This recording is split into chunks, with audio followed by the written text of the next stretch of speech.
Hello everyone, welcome back to my YouTube channel. आज हम पढ़ने वाले हैं जीरो ऑर्डर रिएक्शन के बारे में। हमने फर्स्ट ऑर्डर रिएक्शन देख ली है, ठीक है, केमिकल काइनेटिक्स देख लिया है। That videos are available on my YouTube channel. So let's start with the zero order reaction. Zero order reaction में क्या होता है? जीरो ऑर्डर रिएक्शन का मतलब क्या है? जीरो मतलब एक का भी कंसेंट्रेशन नो वन, ठीक है, no one concentration of reactant affecting the rate of reaction। इसका मतलब क्या है? इसका मतलब हम ये बोल रहे हैं कोई भी रिएक्शन हो रही है सो उसके रेट को अगर किसी भी रिएक्टेंट का कंसेंट्रेशन अफेक्ट नहीं करता है, this type of reaction are known as zero order reaction. ठीक है, इस तरीके की रिएक्शन को हम क्या बोलते हैं? Zero order reaction. Okay, so that is the basic of zero order reaction. अब आप जीरो ऑर्डर रिएक्शन की बात कर रहे हो, so let's start with the rate law. आप इसे मैथमेटिकली कैसे रिप्रेजेंट करोगे? So for that you have to require the differential rate equation. Differential rate equation, ठीक है। आपको ऑब्वियस सी बात है, ये तो पता ही है कि अगर हमारा रिएक्टेंट है तो हमारा रिएक्टेंट क्या बनाएगा? प्रोडक्ट बनाएगा। इस रिएक्टेंट की पूरी मैकेनिज्म को हम डिफाइन करते हैं रेट ऑफ रिएक्शन के थ्रू, ठीक है। रिएक्टेंट का कंसंट्रेशन इनिशियली हमने मान लिया कंसंट्रेशन ऑफ ए, ठीक है। ये हमारा क्या है? रिएक्टेंट का कंसंट्रेशन है, जो कि किस में कन्वर्ट हो रहा है? प्रोडक्ट में कन्वर्ट हो रहा है। अब ये इनिशियल कंसंट्रेशन, इसलिए हम इसे नॉट के फॉर्म में रिप्रेजेंट कर देते हैं। ए नॉट का मतलब क्या है? This is the initial concentration of the reactant.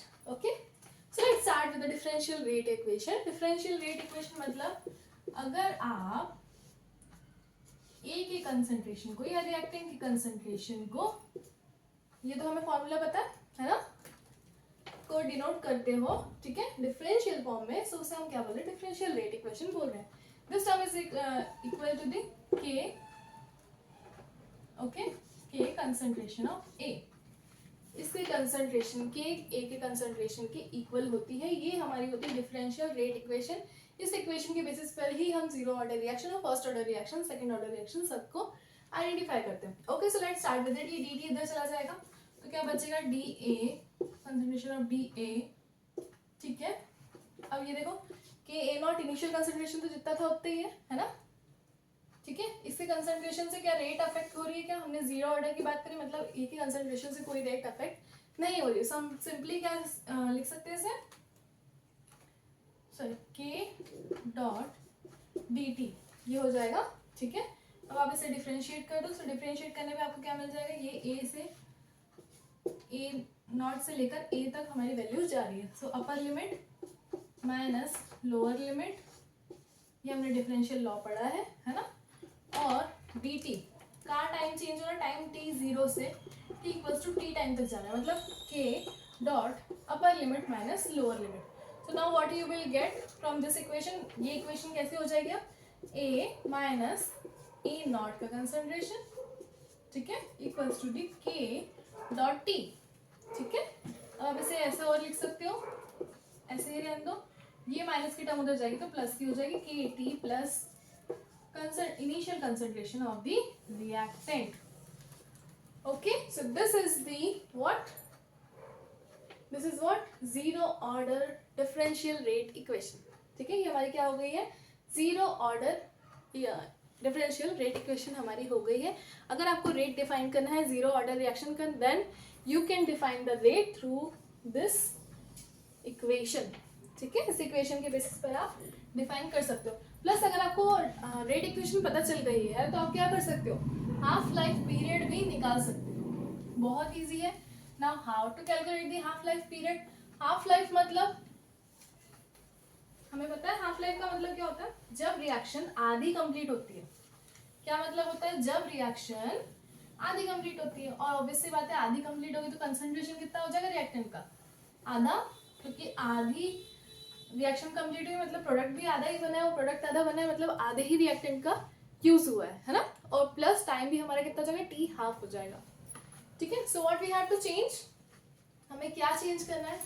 T हमारा हो जाएगा टी हाफ, ठीक है। ए जो हमारा final concentration, this will become A/2 हो जाएगा। फाइनल कंसंट्रेशन क्या बन जाएगा हमारा, A/2 बन जाएगा, है ना। और इनिशियल कंसंट्रेशन हम मान लेते हैं it will be 0 at time t, obviously time 0, अगर 0 टाइम जो है आपका 0 है मतलब इनिशियल कंसंट्रेशन भी 0 होगा, है ना। So what we have to do, हमारा फॉर्मूला क्या होगा, A equals to B K dot T, जो कि हमारा t हाफ बन चुका होगा, प्लस A0 जो कि हमारा क्या हो गया 0 हो गया है, और A क्या हो गया हमारा A/2 हो गया है, ठीक है।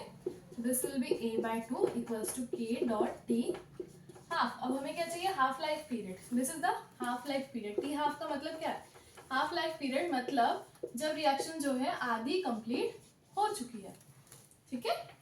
So what we have to do, इसे यहीं रहने दो, k को हम इधर ले आते हैं, so it will become t half equals to A/2k। okay, clear with that? So that is the formula for the half life period of the zero order reaction. okay, ये हमारी डिफरेंशियल इक्वेशन थी, differential rate equation, that is A equals to the KT plus initial concentration, ये हमारी rate equation निकल आई थी, ये हमारा half life period निकल आया।